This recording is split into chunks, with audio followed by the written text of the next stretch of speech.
Hi, I am Ankit from शिक्षापीडिया। मैं आज आपको 6th क्लास का जो चैप्टर नंबर 3 है उसको बताने जा रहा हूँ, जिसमें कि हम फाइबर के बारे में जानेंगे कि फाइबर जो है हमें किससे प्राप्त होते हैं, फाइबर कितने प्रकार के होते हैं और फाइबर से हम क्या चीज़ें बनाते हैं। ठीक है, उसके बारे में हम इसमें डिस्कस करेंगे। तो देखिए पहला चैप्टर जो है वो है फाइबर टू फैब्रिक।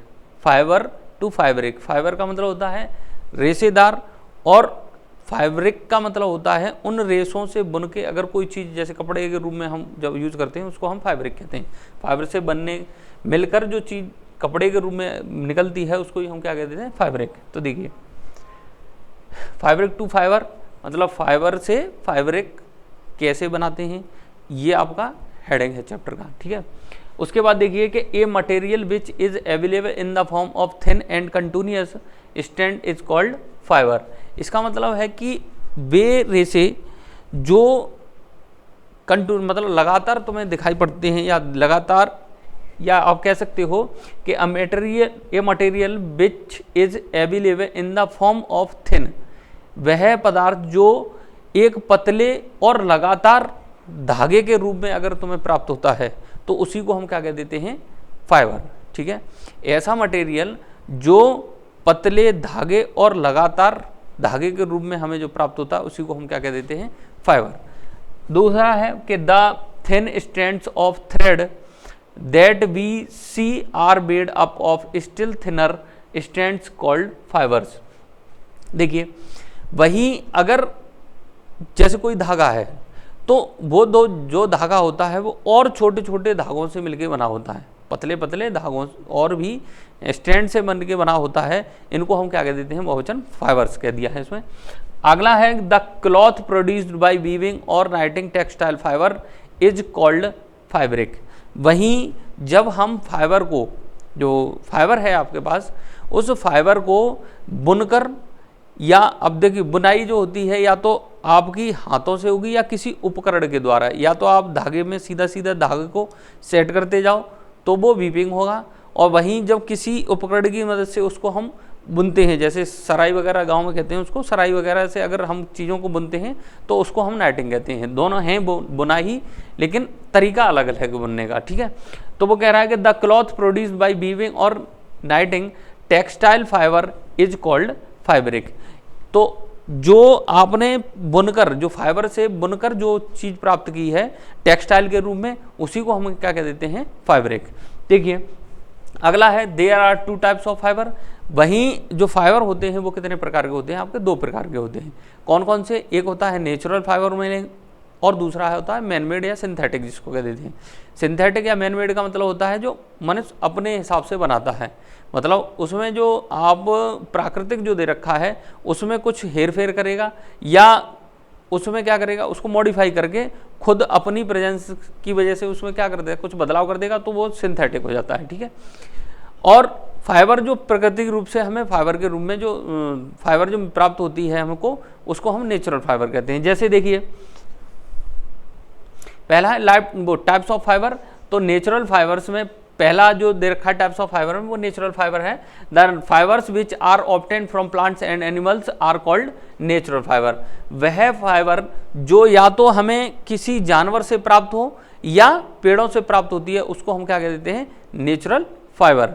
जैसे उदाहरण है इसमें आपके कि cotton, wool, jute and silk, ये क्या है आपके फाइबर के उदाहरण हैं। मतलब जो फाइबर होती है वो भी कैसी, नेचुरल फाइबर। नेचुरल फाइबर के ये उदाहरण हैं कि जूट जो होता है वो हमें कहाँ से प्राप्त होता है, पेड़ से प्राप्त होता है। वूल हमको कहाँ से प्राप्त होती है, तो भेड़ से प्राप्त होती है। इसी प्रकार से दूसरा दे रखा है कि कॉटन हमें कहाँ से प्राप्त होती है, तो वो कॉटन प्लांट से। और सिल्क हमें कहाँ से प्राप्त होती है, तो जो सिल्क वर्म होता है वो सिंथेसिस करता है उसको। तो ये क्या है कि फाइबर जो हमें पेड़ और पौधों से नेचुरली ही प्राप्त होते हैं उसको हम नेचुरल फाइबर्स कहते हैं। ठीक है, जैसे उदाहरण देखिए कॉटन है, ये आपको कहाँ से प्राप्त हो रहा है, एक पेड़ से। वूल है वो किससे प्राप्त होती है हमको, भेड़ से। वहीं सिल्क है, जूट है, ये क्या है, ये हैं आपके जो कि नेचुरल फाइबर्स हैं। ठीक है, आगे देखें मैन मेड और सिंथेटिक फाइबर्स क्या होते हैं? तो the fibres that are synthesised in laboratory are called man made और सिंथेटिक। ऐसे फाइबर्स जो या तो लेबोरेटरी में बनाए जाएं या फिर जो भी नेचुरल बना हुआ है उसमें क्या है कि व्यक्ति जो है या मनुष्य जो है उसमें अपना कुछ योगदान करके या उसमें उलटफेर करके कुछ नए तरह के फाइबर बना लेता है, उनको हम क्या कह देते हैं? Synthetic fibre. हालांकि अगर आधा आधा % रहता है तो उसको हम नेचुरल सिंथेटिक फाइबर कहेंगे, दोनों कहेंगे कॉम्बिनेशन, ठीक है। लेकिन अगर उसी से नकल करके अगर मनुष्य अपने ये जो इंसान है वो क्या करे कि लेबोरेटरी में कोई फाइबर तैयार करता है तो वो कैसी होगी? सिंथेटिक फाइबर होगी, ठीक है, या मैन मेड फाइबर जिसको कह देते हैं। जैसे उदाहरण क्या है इसका? नाइलॉन है, पॉलीएस्टर है, मखमल है, फर है, ETC। These fibres are made up of chemicals. ये किसके मिलके बनते हैं? तो ये जो है केमिकल से मिलके बनते हैं। जैसे उदाहरण आपको दे रखे हैं, नाइलॉन है आपका, पॉलीएस्टर हो गया, फर हो गया, वहीं जो मखमल होता है वो। तो देखें, अब देखें कि नेचुरल जो फाइबर्स होते हैं वो हमें एक एक करके पढ़ते हैं कि नेचुरल फाइबर जो होते हैं वो हमें किस चीज़ से प्राप्त होते हैं और कौन कौन से होते हैं। हालांकि उदाहरण हम बता चुके हैं पहले से ही, जिसमें पहला उदाहरण जो है वो कॉटन है। तो कॉटन जो होता है वो कॉटन हमें किससे प्राप्त होता है? तो कॉटन प्लांट से प्राप्त होता है। हमको कैसे प्राप्त होता है? कॉटन प्लांट से। तो देखिए, cotton is a soft fluffy stable fibre that grows in A ball और प्रोटेक्टिव केज। मतलब कि जो कॉटन होती है वो एक सॉफ्ट मतलब पफी दबने वाली जो सॉफ्ट दबने वाली फाइबर होती है, जो कि किस रूप में हमें प्राप्त होती है? कि वो आपकी जो प्राप्त होती है वो किस में प्राप्त होती है? ग्रो इन बॉल, ठीक है। मतलब इनकी गेंद जो है प्लांट पे एक गेंद सी होती है, उसके अंदर क्या मिलता है आपको? जो कॉटन है, ठीक है। वो क्या करता है, या उसको ही हमने क्या कह दिया? बॉल जो है वो क्या है? प्रोटेक्टिव केस है, मतलब उसके ऊपर एक आवरण है जो उसको सुरक्षित रखता है, ठीक है। अगला है कहाँ गया? हाँ, around the seeds of the cotton plants of the genus Gossypium in the mallow family Malvaceae the fibre is almost pure cellulose under natural conditions. जो कॉटन होता है वो क्या करता है? कैसा फाइबर होता है? तो सेलुलोजिक फाइबर होता है, जो कि कैसा होता है? नेचुरल होता है और ऑलमोस्ट प्योर होता है। Under natural conditions the cotton bolls will increase the disperse of the seeds. Cotton plants are usually grow at places having black soil and warm climate. देखिए, यहाँ पे क्या है कि जो the cotton bolls will increase the disperse of the seeds, जैसे जैसे जो बॉल होती है वो बढ़ती जाएगी और उसके जो बीज होंगे वो अदृश्य होते जाएंगे और जो बॉल से जो कॉटन है वो बाहर को निकलती आएगी। और बताया जैसे जो कॉटन होती है वो कहाँ उगती है? तो ऐसी जगह उगती है जहाँ काली मिट्टी होती हो और वहाँ पे थोड़ा सा एनवायरनमेंट जो है वो कैसा रहता हो? वार्म में रहता हो, मतलब गर्मी ज़्यादा पड़ती हो। जैसे आपका राजस्थान क्षेत्र में आपको मिल जाएगा। तो कैसी सॉइल होती है आपकी?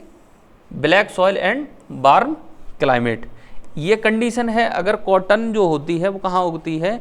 ऐसे स्थान पर जहाँ मिट्टी जो है वो कैसी हो? काली हो और वहाँ का जो वातावरण जो जलवायु है वो कैसी हो? गर्म हो थोड़ी सी, ठीक है। आगे देखें,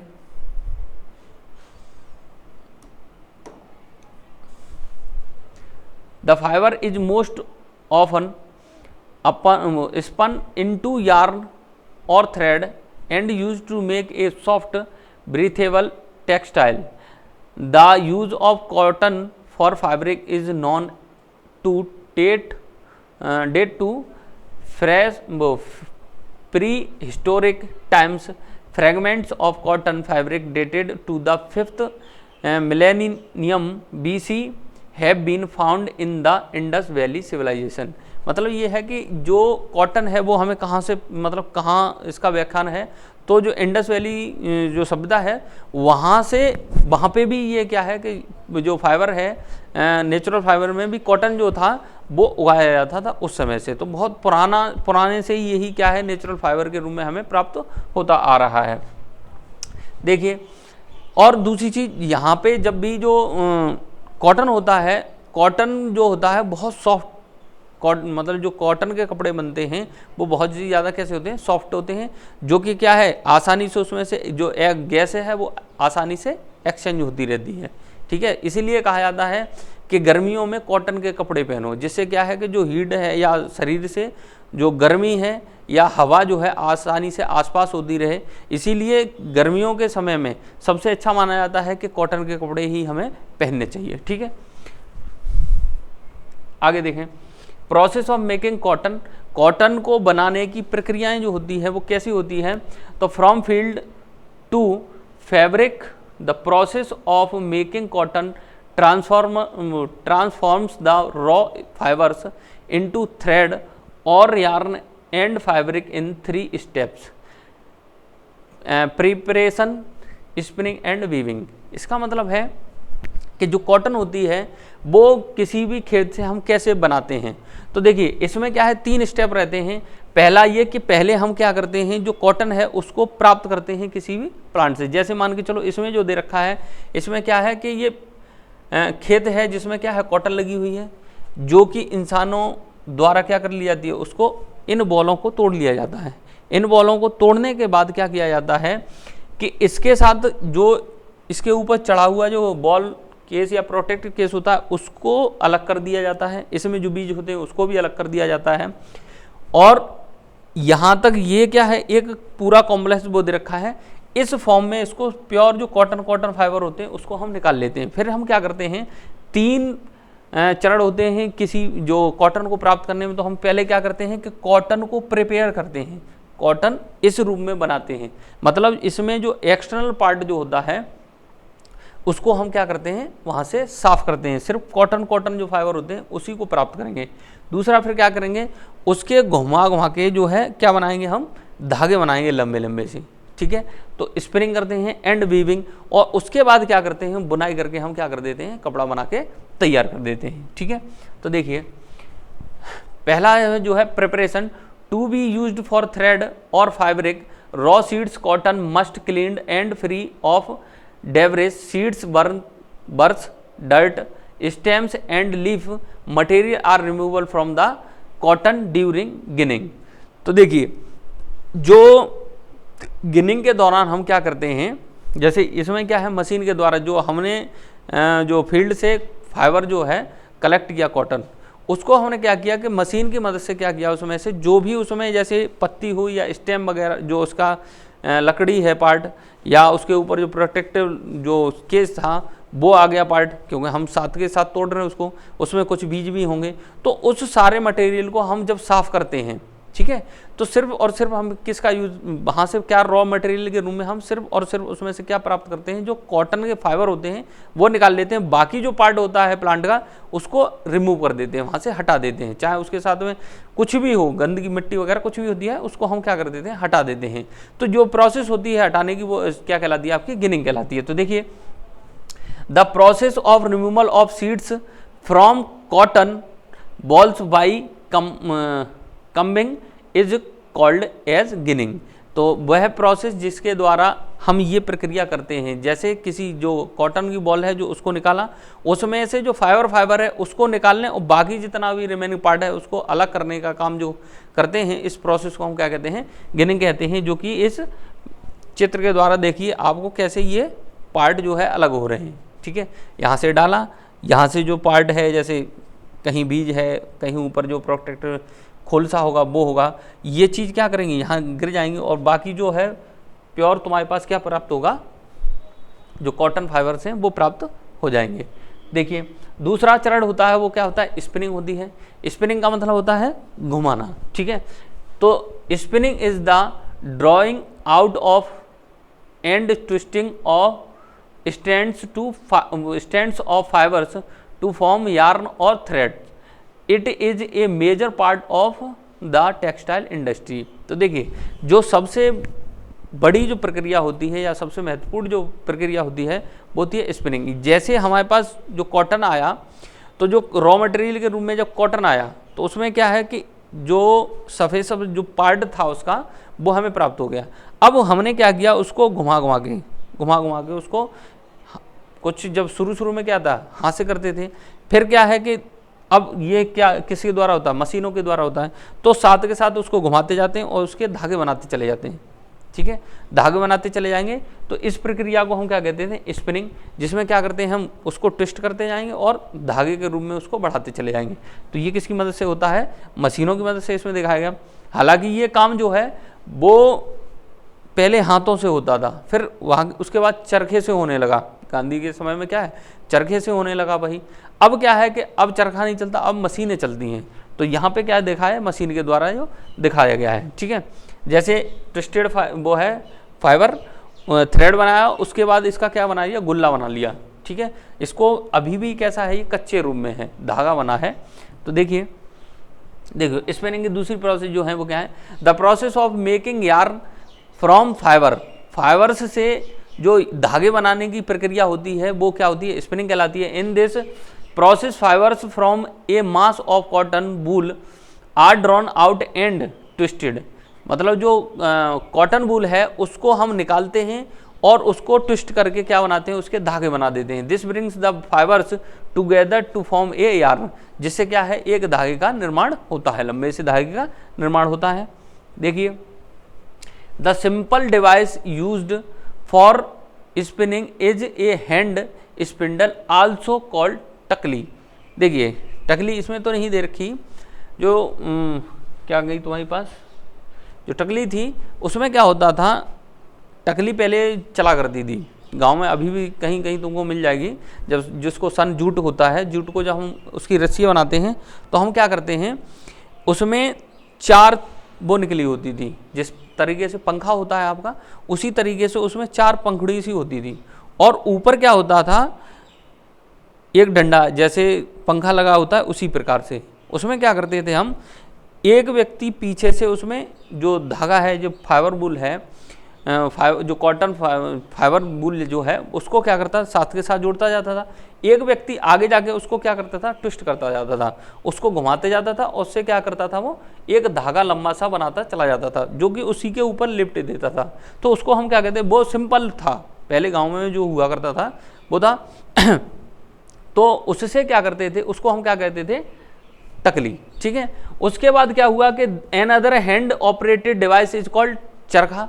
फिर उसके बाद क्या हुआ, उस टकली की जगह थोड़ा एडवांस हुआ तो हैंडेड डिवाइस ही क्या बन गया, एक चरखा बन गया, ठीक है। तो चरखा आपने इसमें नहीं है, तो चरखा क्या होता है, आप कई बार देखोगे तो जब भी गांधी जी वगैरह के बारे में जब भी देखते हो तो गांधी जी को उसी के चरखे के साथ देखते हो। उसमें एक पहिया होता है, वो क्या करता है, उसके ऊपर ट्विस्ट हो के उस पर क्या है, धागा बनता चला जाता है, ठीक है।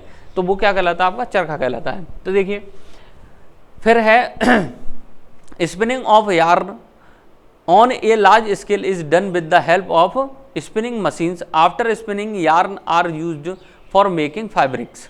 उसके बाद जो फाइबर हमने बनाया या जो यार्न बनाया, उसका जो धागा बनाया चरखे की मदद से, टकली की मदद से, या फिर जो मशीन है ट्विस्टिंग मशीन या स्पिनिंग मशीन जिसको कहते हैं, उनकी मदद से जो भी धागा बनाया, अब वो तैयार है किसके लिए, फैब्रिक बनाने के लिए, मतलब टेक्सटाइल में यूज़ करने के लिए वो क्या है, मतलब तैयार है।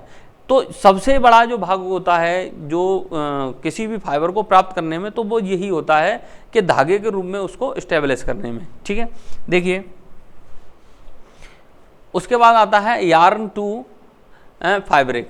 यार्न से आप फैब्रिक बनाते हो, वो प्रक्रिया क्या होती है, तो वीविंग है। इसमें पहला जो दे रखा है वो क्या है, वीविंग है। वीविंग का मतलब क्या होता है कि weaving is a method of textile production in which 2 distinct sets of yarn और threads are interlaced at right angles to form a fabric और क्लॉथ्स। इसमें क्या करते हैं, जो वीविंग होती है उसमें क्या करते हैं, एक सीधे सीधे धागे को क्या कर लेते हैं हम, किसी भी 2 बीच, जैसे 2 कोई खम्भे हैं उनके बीच में क्या कर दिया हमने, 2 उसको सीधा सीधा फाइबर जो आपने बनाया जो थ्रेड उसको बांध दिया।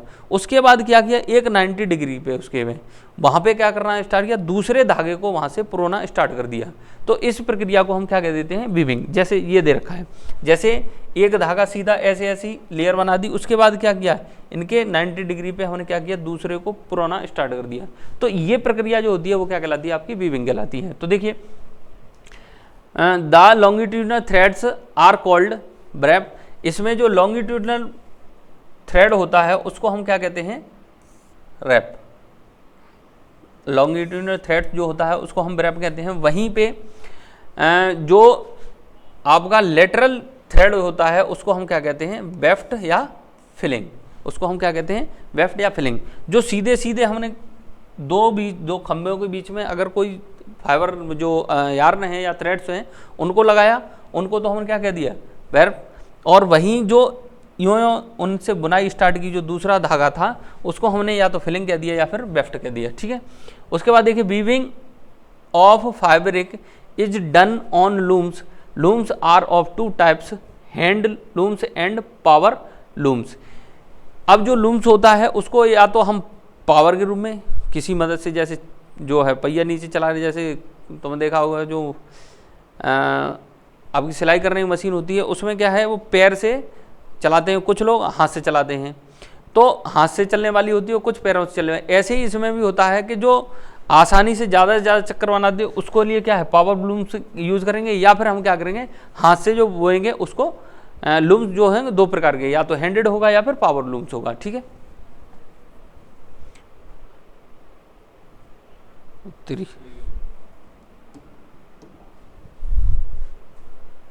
देखिए आगे है वीविंग। वीविंग का मतलब क्या होता है वो बता ही चुका हूं मैं। The process of arranging two sets of yarn together make a fabric is called weaving. तो दो धागों की मदद से प्रो के हम एक कपड़े को तैयार करें तो इसको हम क्या कहते हैं, वीविंग। देखिए इसमें क्या है कि दो डंडे हैं, इन दोनों के बीच में क्या है एक सीधे सीधे बहुत सारे हमने क्या कर दिए, धागे कर दिए। उसके बाद इन धागों को हमने क्या नाम दे दिया था, इन धागों को नाम दिया था हमें ब्रैप। वहीं जो इसमें 90 डिग्री ये सब खड़े हुए हैं ऐसे ऐसे, और इसके बाद यहाँ से हम क्या करेंगे इसको फिलिंग करना स्टार्ट करेंगे। तो इस दूसरे जो थ्रेड होता है उसको हम या तो फिलिंग कहेंगे या फिर हम क्या कहेंगे इसको वेल्डिंग। अब देखिए इसमें हाँ एक और चीज़ बताने वाला था मैं, कुछ याद है भूल गया, आगे देखो। उसके बाद है यार्न टू फैब्रिक। दूसरा तरीका है कि जो यार्न होते हैं या जो धागे होते हैं उन धागों से हम फैब्रिक मतलब टेक्सटाइल कपड़े के रूप में हम प्राप्त करते हैं। तो दूसरी प्रक्रिया क्या है, नाइटिंग। नाइटिंग में क्या करते हैं, नाइटिंग में कोई दो उपकरण लेंगे, उसकी मदद से हम क्या करेंगे जो भी धागे होंगे उसको आपस में बुनेंगे। तो ठीक है, इसको हम क्या कहते हैं, हाँ ये बताने वाला था पिछले वाले में। देखिए अगर आप जिस तरह बच्चे जो हैं कि गांव से रिलेटेड होंगे या फिर कभी देखा होगा जो दरी बिनते हैं वो इस तरीके से वीविंग द्वारा बनी जाती है। वहीं जब स्वेटर वगैरह जब बिनते हैं या ग्लव्स वगैरह बिनते हैं गांव में तो उसको हम क्या कहते हैं, नाइटिंग कह देते हैं, ठीक है। तो देखिए in knitting a single sets of yarn is used to make a fibre. You must have seen a sweater और socks if a single yarn gets pulled out continuously the fabric gets unraveled. Socks and many other clothing items are made of knitted fabrics. Knitted is done by hand and by machines are called as knitting machines. देखिए नाइटिंग जो नाइटिंग होती है और weaving में एक तो यही अंतर होता है कि वीविंग में क्या लेते हैं, दो धागे लेते हैं जो कि एक दूसरे के 90 के क्रॉस काम करते हैं। वहीं नाइटिंग में क्या करते हैं, आपने देखा होगा जब भी स्वेटर वगैरह जब बिना जाता है तो क्या करते हैं, ऊन का एक गुत्था सा बनाया उसको रख लिया, माँ घर पे माताएं या बहनें जो भी होंगी वो क्या करेंगी उसको रख लेंगी, दो सराई लेंगी, उन दो सराइयों की मदद से उसी एक धागे को क्या करेंगे एक दूसरे के ऊपर बुनना स्टार्ट कर देंगे। तो इसको हम क्या कहते हैं, नाइटिंग कहते हैं, ठीक है। तो इसको कहते हैं हम नाइटिंग। अब ये जो नाइटिंग होती है या तो हाथ से की जाएगी जो सराई कह देते हैं सराई की मदद से, या फिर आपके जो है मशीन से भी की जाती है। जो स्वेटर बनता है या तो मशीन से या फिर सराई की मदद से क्या करेंगे, ये एक ही जो धागा होगा उसी को एक दूसरे में प्रो के क्या करेंगे अल्टरनेटली बना के क्या कर देंगे, कपड़ा बना के तैयार कर देंगे। तो इसको हम क्या कहते हैं, नाइटिंग, जो कि क्या कर रहा है, यार्न से फैब्रिक बना रहा है। आगे देखो नाइटिंग, देखिए ये मशीन के द्वारा है और ये हैंड के द्वारा है। तो यहाँ क्या है कि कोई माता जी हैं जो कि दो सराई के रूप में ये लिए हुए हैं, यहाँ लकड़ियों का यूज़ किया गया है, यहाँ ये मेटल का। तो और यहाँ क्या है, ये एक मशीन है जिसमें क्या किया गया है, आपको नाइटिंग का काम हो रहा है मशीन के द्वारा। तो यहाँ क्या है, नाइटिंग बाई मशीन या नाइटिंग बाई हैंड्स। अगला आता है डाइंग। अगला जो है वो क्या है, डाइंग। डाइंग का मतलब है जो भी आपने फाइबर है, हालांकि इसमें क्या चल रहा है आपका, कॉटन चल रहा है, तो जो फाइबर हमने कॉटन फाइबर जो लिया उसको हम अलग अलग रंग का बनाना चाहते हैं तो उसको क्या करते हैं, हम रंग देते हैं। तो उसको, उसी प्रक्रिया को हम क्या कहते थे, डाइंग। तो देखिए, after this the fabric is dyed in desired colours the process is called dyeing. जिस कलर का हमें जो हमारे पास फाइबर जो प्राप्त हुआ, जो फैब्रिक है या फैब्रिक या थ्रेड को हम अलग अलग कलर का अपना मन चाहे वैसे कलर को उसको रंगना चाहते हैं, तो रंगने की जो प्रक्रिया होती है उसी को हम क्या कह देते हैं, डाइंग कह देते हैं। ठीक है, जैसे देखिए फाइबर प्राप्त किया हमने कॉटन से, उसके बाद क्या है, अलग अलग कलर से इसको क्या कर दिया हमने, रंग दिया, डाई कर दी, तो ये क्या हो गया, प्रक्रिया हो गई आपकी डाइंग। आगे देखिए, अगला है आपका जूट। जूट जो होता है वो क्या होता है, तो जूट देखो, अगर गाँव में जाते हो तो इसको जूट को हम कहते हैं सन। ठीक है, हालांकि जूट में भी कई प्रकार होते हैं, जैसे आप नारियल के उससे प्राप्त करते हो तो वो नारियल जूट कहलाता है। वहीं जो नोकल में सन कहलाती, सन की रस्सी भी होती है, वो भी एक प्रकार का क्या है, जूट है। तो यहाँ पे जो दे रखा है वो क्या है आपका, ये सन की खेती है। पहले हुआ करती थी, अब तो शायद ये देखने को भी नहीं मिलती, तो पहले हुआ करती थी, अपने यूपी में तो नहीं मिलती है, और होगी भी तो खासकर इधर वाली एरिया में नहीं है। ठीक है, पहले मेरे सामने तो मैंने देखा है कि जो है सन की खेती होती थी, उससे क्या करते थे, हम सन को प्राप्त करते थे। वहीं मैंने टकली देखी है, जो टकली की मदद से हम क्या करते थे, सन का जो थ्रेड बनाते थे, उसके बाद उसकी फिर रस्सी बनाते थे। ठीक है, तो देखिए, jute is a long soft shiny vegetable fibres that can be spun into coarse strong threads. It is produced primarily from plants in the genus Corchorus, which was once classified with the family Tillaceae and more recently with Malvaceae. Jute was used for making textiles in the Indus Valley civilization since 3rd millennium BC. ठीक है, यहाँ पे क्या है कि इस jute का भी जो सन है, इसकी भी बात कर रहा हूँ, ये भी बहुत इंडस वैली के समय ये भी आपको प्राप्त होता है। इससे क्या करते थे, ये जो है आपका जो कॉटन है उससे कैसा होता था, मजबूत होता था, और इसके जो फाइबर थे वो बहुत लंबे लंबे हुआ करते थे, जूट से लंबे हुआ करते थे। तो इसका जो हम यूज़ करते थे वो किस में करते थे, खासकर जैसे आप जो बोरा वगैरह, जो टाट वगैरह के जो बोरे आते हैं, तो उनमें हम किसका यूज़ करते हैं, इस जूट का ही यूज़ करते हैं हम। ठीक है, जो सन के, हम गांव की भाषा में उसको क्या कहते हैं, सन कहते हैं। ठीक है, तो देखिए, ये जैसे सन की खेती है, इसको हम क्या करते हैं, देखो इसको प्राप्त करने की तरीका मैं बता दे रहा हूँ, क्योंकि मेरे सामने हुआ है इसलिए मैं बता दे रहा हूँ। इसमें हम क्या करते थे, ये जैसे ही पक गया, मतलब इस पर फूल वगैरह जो आया पक गया, उसके बाद क्या किया, इसको सुखा लिया, थोड़ा सा सुखाने के बाद इसको काटा, और कई दिनों तक के लिए इसको पानी में हमने क्या कर दिया, भिगो दिया। जिससे क्या है कि जो इसके ऊपर त्वचा है, इसके ऊपर की जो बार्क है, वो क्या करती थी, जो इसके अंदर बुड़ है उससे अलग हट जाती थी। जिससे फिर क्या किया, बहुत दिनों के बाद इसे पानी से बाहर निकाला और बाग को एक एक करके उसको खींच लिया। खींचने के बाद क्या करते थे, हम उसको फिर सुखाते थे, तो बार्क अलग हो गई, जो बुड़न है उसकी वो अलग कर दी गई। बुड़न का यूज़ हम खाना बनाने मतलब पकाने में यूज़ कर लेते थे, और जो बार्क थी इसकी उसको क्या करते थे, हम सुखाने दे देते थे। उसके बाद उसको थोड़े से पीटते थे, किसी उससे पीट कर फिर क्या करते थे, इसके फाइबर जो हैं वो अलग अलग हो जाते थे। फिर टकली की मदद से क्या करते थे, हम इसके थ्रेड बनाना स्टार्ट कर देते थे। उस थ्रेड के बाद या तो आप चारपाई बुन लेते थे, बहुत से लोग, तो अब चारपाइयाँ इसी से बुनी जाती थी, या आज के समय में आपको जो बोरे वगैरह आते हैं, बोरियां जो होती हैं, सैक वगैरह है, वो इसी से बनते हैं। ठीक है, तो ये यूज करते थे हम। अब देखिए,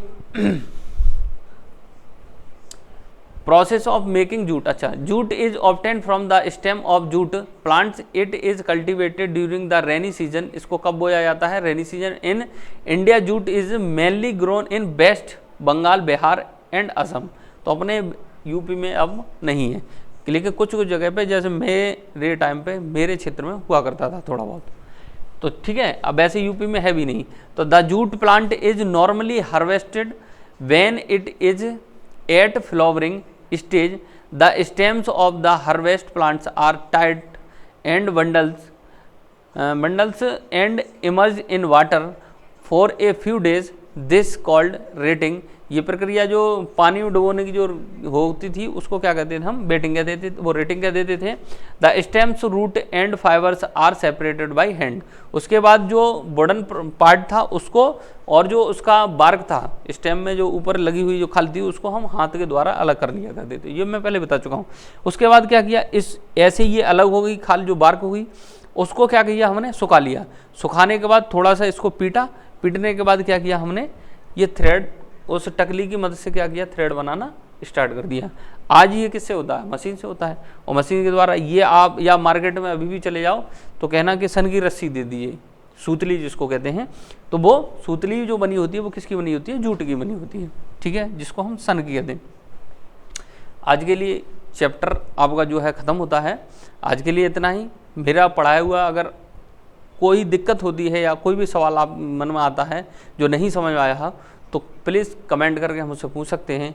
अगर अच्छा लगा है पढ़ाना तो फिर आप प्लीज़ उसको लाइक करें, ज़्यादा से ज़्यादा शेयर करें। धन्यवाद।